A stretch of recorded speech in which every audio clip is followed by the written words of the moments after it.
but we will have that presentation later on. Thank you.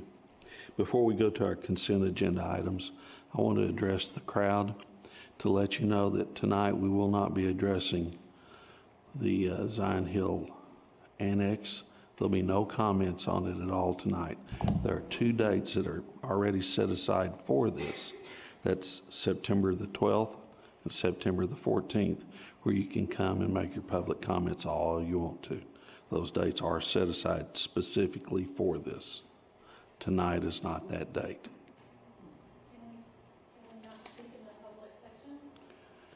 We're not taking any comments on it tonight because we don't want to.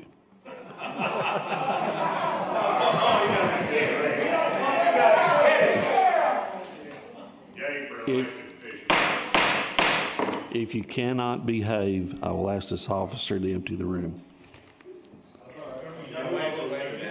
Empty the room.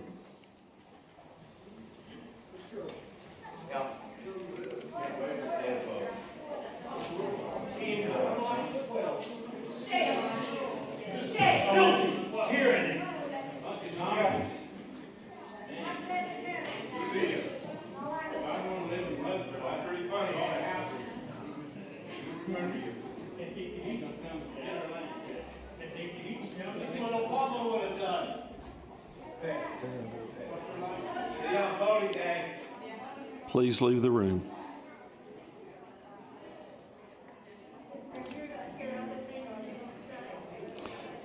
You're welcome to stay.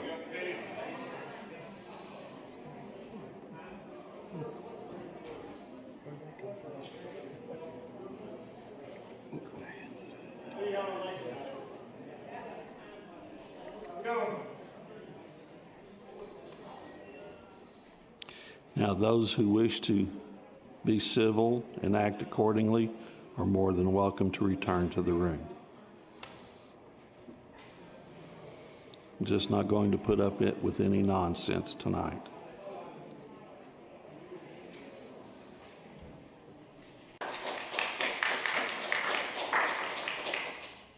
Elizabeth Hunkley, could you please come forward?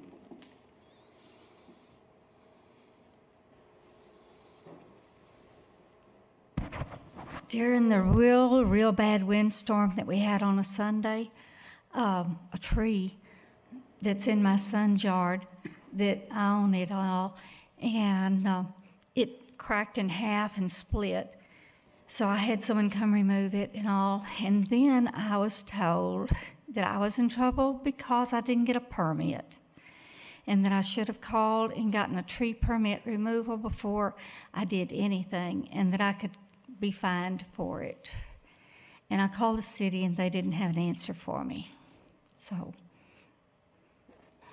I'm not sure who you talked to. I'll be glad to talk with you later, but I don't think that's an issue, but I'll be glad to talk with you if you'll leave your number for me. We'll call you. Okay.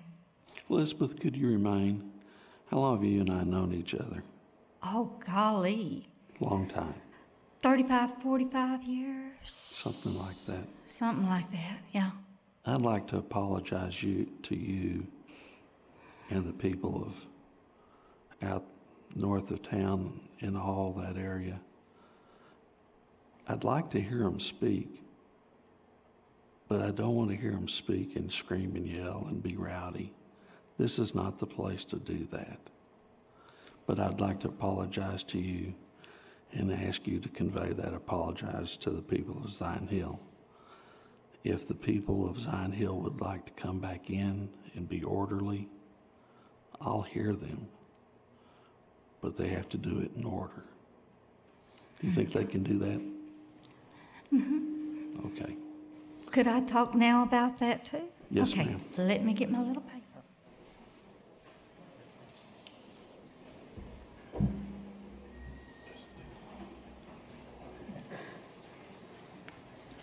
Can I have a reset on the speaker time? Okay. Yeah, you can have a reset on your time now. Yes. Thank you. Okay. I'm not here to talk to y'all about legal things. That's someone else's problem, because I like to talk about the people and talk from the heart. And some of the people that are going to be affected, our 4-H members, our children, are the ones that'll be affected by this annexation. Because under the law, they can only have on 1 acre of land 1 cow, 1 horse, 3 sheep, or 3 goats, and no swine. So now our 4-H members are being terribly handicapped because they can't raise their animals in that 1 year and sell them and participate. So I'm speaking for those who can't, the children. We also know that there's cleanup days, but y'all only have one, and it coincides in April. So if we have storms any other time, we can't have those limbs and brushes picked up by the city, where if we still were in the county, we could take them to the county precinct and have them taken care of. The tree permit, which hit me, if you have a tree that you want to trim, top, prune, or anything, you have to get permission before you can do it. And you have to pay the permit fee. That's not the case, though, Ms. Huckling. That is, is Craig still out there? We can speak with you about that, but that is just not the case. I found it in the thing on Not on the a inland. residential, but we can work with you on that. Okay. And garbage pickup, is it going to have to come from the city because we're outside? Y'all would only have so many garbage trucks? Or do we get to keep our own garbage truck? Also, if we add to a house, which is what I ran into one time, was that we couldn't do the roof without paying a permit. It was going to be so much per shingle, practically. It was going to cost me an extra $1,000 to roof that old house, so we did not purchase it. Zoning. This scared me. I found out that once we're annexed, y'all can come in and rezone everything. And so if you disagree with what it's already zoned, you could rezone it again to something else. And what hit me real bad was the water well, because mine went out not too long ago. And the guy who came in, I took bids on it, and he said, well, if you were inside the city limits, you couldn't have this well because you're not allowed to have a well or a septic tank, new ones, drilled within the city limits. And I did find that in the books. It says, no, I can't have a new septic tank. If mine goes bad, I cannot do major repairs or have a new one.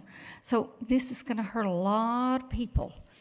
And as y'all know, I used to live out on Zion Hill, and I still love that place. It is beautiful, beautiful place. And y'all helped me one time when they were going to raise the speed limit. I said, no, no, no. And y'all helped me, and I appreciate it. But we do have some problems coming up, and some things that are going to affect our children and our people out there. So we'd like for y'all to really listen and take into consideration what's going to be happening to the individual. Thank you.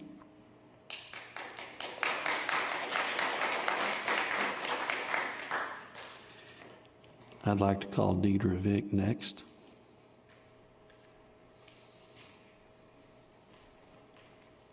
Hey, y'all. Y'all all know me as a pretty involved community member, and I do have land, and I'm here on behalf of a lot of the fellow neighbors. I'm right at the line. I'm just kind of upset right now but to think that y'all would think that we would come in. We're an organized group. If I have anything to do with it, we're not going to come in here and kick and scream, but anyhow. I would prefer you not to kick and scream. That was kind of a kick in the teeth to think that we would not come in here and raise a ruckus. We're not a bunch of hillbillies.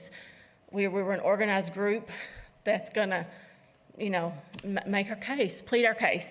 But anyhow, I just feel sorry for people like Pilgrim Feed that's been in business, 2033 Motorsports, the Poor American Legion. Why in the world would you think about annexing that area? That's not going to be for progress. Why would you think about annexing that part of land, okay? Involuntary annexation is just wrong, and y'all all know it. You can't provide the services that are to the previously annexed areas right now. So why would you try doing more? Where's the money going to be for that? The taxes are going to have to be raised to provide that. Some of you are not holding up to your promise that we helped get you elected. I'm on a committee, some ladies in this room, or were in this room, they left, that you're not holding true to your standard that y'all told us that you would hold to. your platform, as in taking away the control of our properties. You are forcing us to pay now new taxes and be placed under new regulations that comes with annexation. We trusted you, but the trust is gone, but we can trust you again if y'all vote the right way. I feel sorry for the new chief. He's on one of my boards, the new Children's Advocacy Center. How in the world are y'all going to provide enough service out there to provide the police for the response time? He's got a big shortage. Where's the money going to come from for the police? Where's the money going to come from to do all the sewer and all that? I want to get into that. We do not want this annexation. We want our Zion Hill area. We don't want to be a little Frisco. We know that this has worked for y'all before, but your track record is not very good, not very proven. We are an organized group. We will not go down without a fight. All these annexings, what is your family? You're going home, yeah, we're annexing this family. No one has come up with really what the good reason for the annexation is. It's not growth in that area. That's a bunch of land. We figure it's for a big builder coming in for a bunch of tax revenue. We don't know. We would like some answers on that. It's really modern day piracy and lots of old 150-year-old pieces of land out there that don't want to have you telling them how many pigs, and they don't want to pay the permits. We moved to the country for a reason.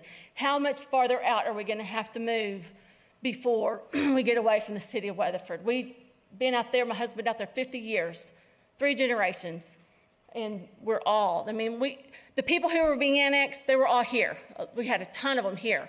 Now they're gone. I'm speaking on behalf of some of the other ones. So I'd like to really have y'all reconsider this annexation of Zion Hill area. Thank you.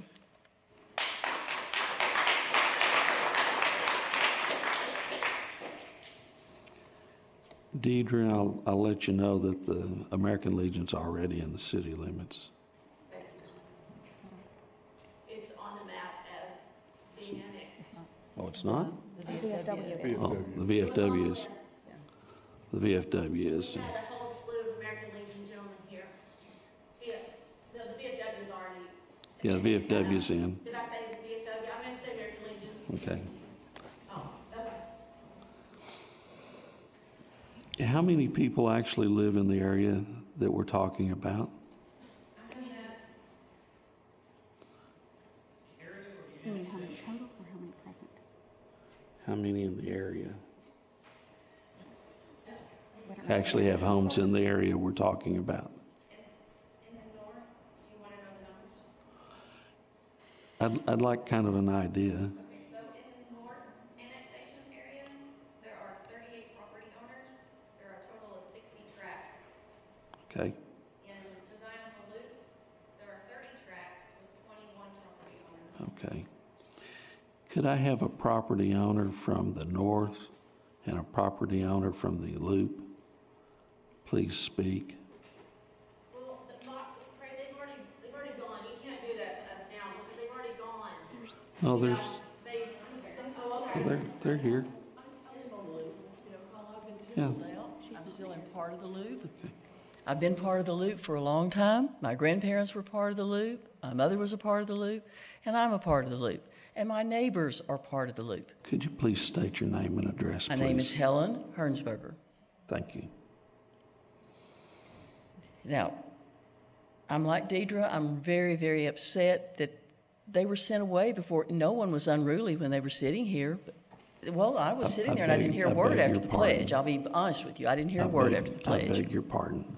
I mean, I didn't hear a word after the pledge. I'm going to put it that way. But my concern that I came here that I wanted to bring to the committee, and this is a very valid concern. What is your master plan? How are you going to afford to put in water and sewer on that terrain? How are you going to afford that when you already have other places that you've annexed over 10 years ago that you still haven't provided services to? They're still waiting. We have a different terrain out there, just like they did in Garner. Everything runs uphill. very uphill. We have a terrain that is filled, literally filled, with shallow aquifers. What are you going to do to protect that from contamination? What is your plan? Where's your money? What are you going to do about the people who have, say, 200 acres of homestead, and the city of Weatherford comes in and now says they can only have 10 acres, when they're guaranteed by the Constitution that they can have their homestead? And then the city of Weatherford comes in and says you can only have 10 acres. Does that sound reasonable to you? Do you think that we want to give up our right as homeowners? Maybe you've never lived there. Maybe that's why you stare at me every time I come.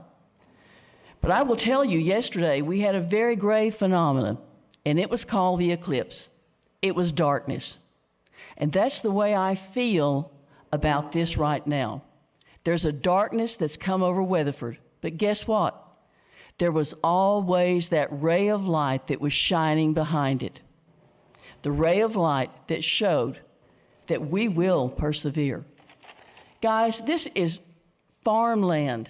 My daddy farmed it. My grandfather farmed. I still got a picture of my grandfather farming this land, pushing a mule, stacking peanuts. How are you going to come into this territory? Everything's going to have to flow uphill, way uphill. What are you going to do? Where's your money? How are you going to pay for it? You going to make the citizens of Weatherford pay for it whenever you haven't paid for what you've already done? I think it's valid questions. I have a lot of questions that I haven't had answered yet. I have a valid question. Sure. Do you live in this area? I do live in that area. My property is not, inside? Inside the loop, on the creek. My particular property is X out. That does not mean that I'm not being affected by it, because I am being affected by it. Outside the annexed area. I'm in the annexed area. The people up the road from me, the people down the road from me, I'm the little square that you see there. Okay. I have property on both sides of the road. So I specifically ask about both addresses. So, yes, I am in the area, in that I'm in the zone area that you are annexing. Mrs. Hernsberger, we will have answers for you on the 12th and the 14th. I appreciate that you will give some thought to the very specific questions that I have that are concerning me for this area, and what you plan to do, and how you plan to fund it, and how you plan to protect the people who already have homesteads existing over that many acres. Thank you. I will seek consultation prior to then.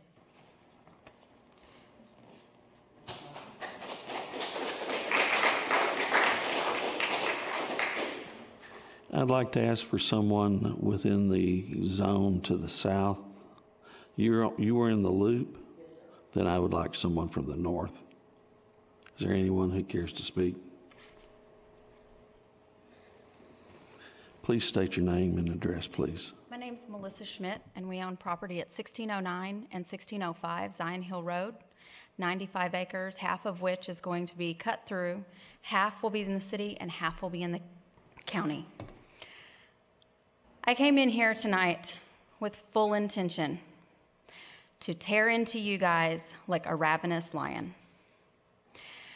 To come in guns blazing, telling you guys why we oppose this annexation. But I did stop for a minute and gave myself some thought that maybe you, as individuals, haven't done exactly that. To stop and think about the repercussions of the individuals that you are imposing this involuntary annexation on. We live in a democratic state, a democratic country that prides itself on its ability to vote when things are going to be immediately impacting their citizens. Correct me if I'm wrong, but I never got a ballot. I never got a letter asking me if I wanted to be included in the city of Weatherford. My parents moved here over 30 years ago and moved far outside of Fort Worth, farther than any of the over 400 employees that were transferred here from Minnesota because they specifically wanted to live in the country. They have foregone traveling. They have foregone updates in their home. They have foregone new cars so that they can afford to raise their children in the country. Because now, as an adult, I can appreciate not only the nature, but the diversity around me. I appreciate where things come from.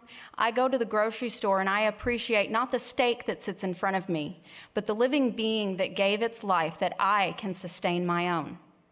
The apathy that surrounds us in not only the state, the city, the country nowadays is derived from people living within cement walls, asphalt streets, and man-made parks that serve as nothing but carpet outdoors. People don't appreciate the wildlife that surrounds them, the diversity that is allowed with country living. You will rob people of not only their houses, but their homes. Not only the property, but the sanctuary that they have found in the country that surrounds them. You will not only rob them of their rights as citizens, but from their dreams that they have built, not only for themselves, but for generations to come. I implore you, as a citizen possible of the city, to reconsider this annexation because, yes, it isn't lucrative tax base. It is farmland. And if you don't think that we will fight to the bitter end for whatever we can, for the homesteads that we have built there, my question to you is, do you have the fight in you? Yeah. Thank you.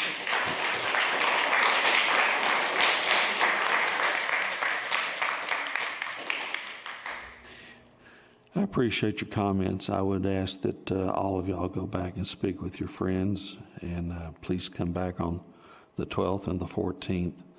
And I appreciate addressing everything the way you did. I really do. There's no need for yelling or screaming.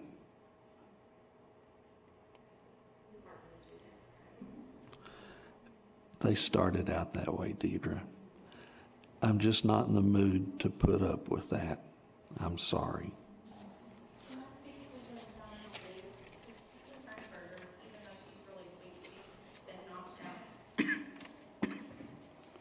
Will we talk about photography?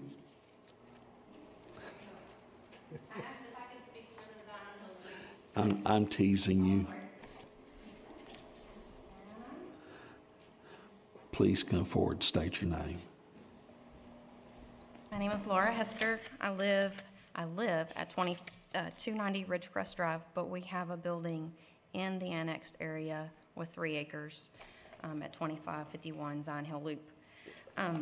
Tonight I wanted to talk to y'all about the SB 6 bill, the Senate Bill 6. Actually, I went all the way to Austin the other day. I don't know if everybody here knows about the SB 6 bill, but I'd like to explain a little bit of what that's about. Governor Abbott proposed this bill, and they had it in the regular section. It didn't pass. They brought it back in the special session. It basically said that it gave everyone in the county that was 500,000 or more people the right to vote if they were being involuntarily annexed. On August the 11th, Phil King went into his special session and he proposed an amendment that would also allow the smaller counties to be able to vote during these involuntary annexations. He fought. He went back to the podium at least 3 times on Friday, and he got that amendment added to the bill. So,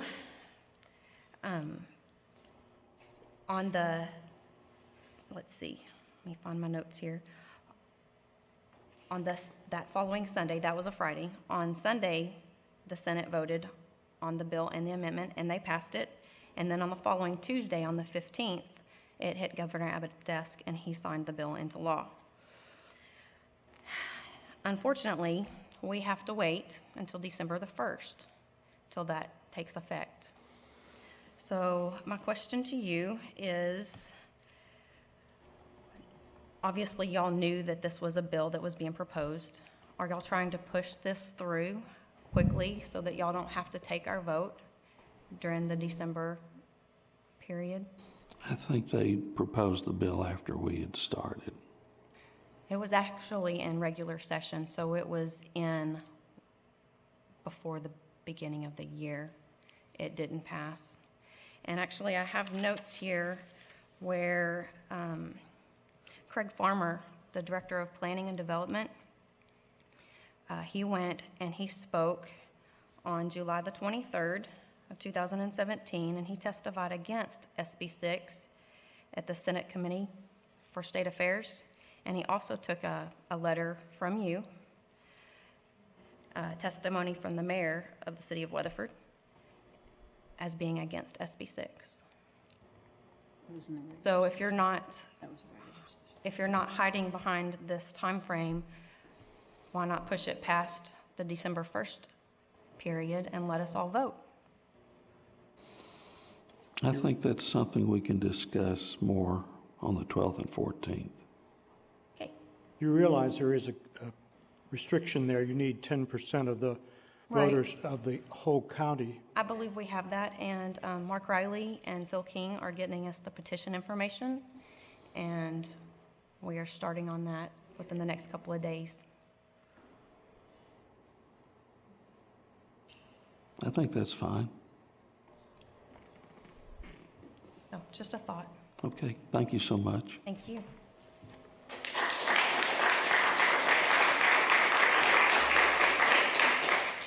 I think we've had a fair representation of what you came to speak about, and I appreciate it. Yes, ma'am?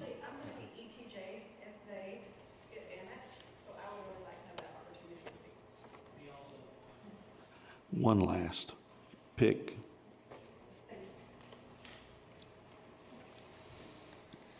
My name is Courtney Butler, and I live at 127 East Aycock Court, which is just on the border of the proposed involuntary annexation.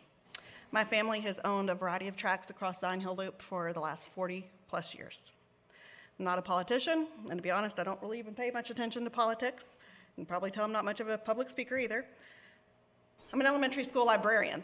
It's a pretty passive existence. I spend my days exciting kids about fulfilling their dreams with the power of knowledge. So when I woke up on that Tuesday morning that we had our last meeting, I began researching involuntary annexation because I'd heard about the Brock thing, but I didn't really know about it, and I didn't really care. It didn't affect me.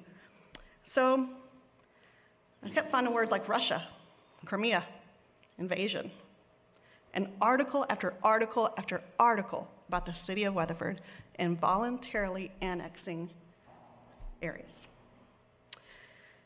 It may not be political, but I know the rights provided to us by the Constitution, and we're supposed to have a voice. And when you take over our land and you force the owner to pay taxes and follow your rules without even giving them a vote, sort of sounds like involuntary servitude, a violation of the 13th Amendment of the U.S. Constitution. My brother is a pilot, U.S. Air Force, and he spends 4 months of every year in Afghanistan, where he is right now. Calls it the desert. And he goes there and he serves for the Afghan people to help them build a stable government where they'll someday have a voice.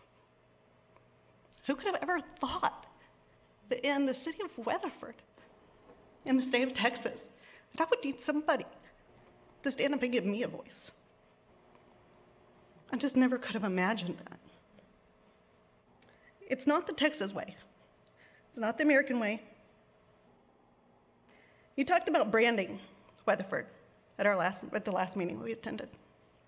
And you talked about how people perceive that your brand should be the way the public perceives you.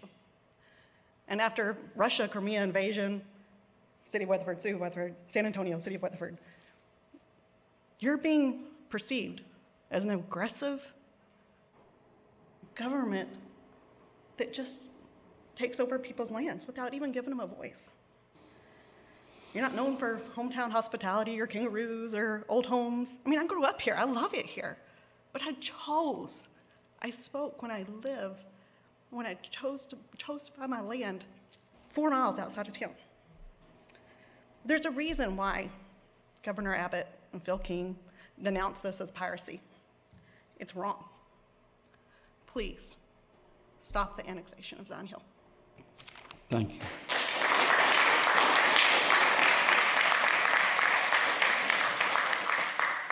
I appreciate y'all voicing your opinions and doing it in a very civil manner.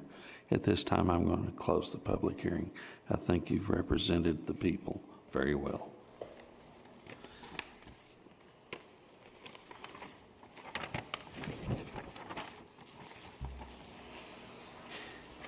Moving on, media inquiries. Future agenda items. I would like to add something to future agenda items. I think from what I heard here tonight, from several things, I know we cannot answer every question y'all had, and there are some of those that are very valid points, but I do recognize a lot of misinformation. And I'm not trying to invalidate any of it at all, but what I'm saying is if we could get some of the key points maybe out to where we can narrow it down to the specific discussion that we can fix in a town hall style where it's not so formal, where we can sit down and we can have an exchange and we can work some of these details out. We did it with Brock. I know everybody hears about Brock as a horrible deal. I pushed real hard and worked with the people from Brock, and everybody at the end of that deal got a pretty fair shake, and most people ended up with what they wanted. Now, there's always an exception to the rule, but I think it came out pretty good. And it came with a lot of hard work and a lot of conversation. And I just feel like if we could have a work session or a town hall style meeting where we could sit down and have a little better discussion, we might get some of these things smoothed over. We can schedule that the week before the public hearing. We can pick out a day. I don't think we can do that and then get back with y'all. I know we would certainly have that. I will also say that we have filed for several Freedom of Information Act requests with no response. So I would hope that would also help clear up a lot of the questions we have because we put those in line. I do know they're working on them because I know you've asked me for. I know I've turned over stuff that she's asked for. So I know they're working. They are being. Yeah. Thank you. We appreciate you. Thank you for listening to the line.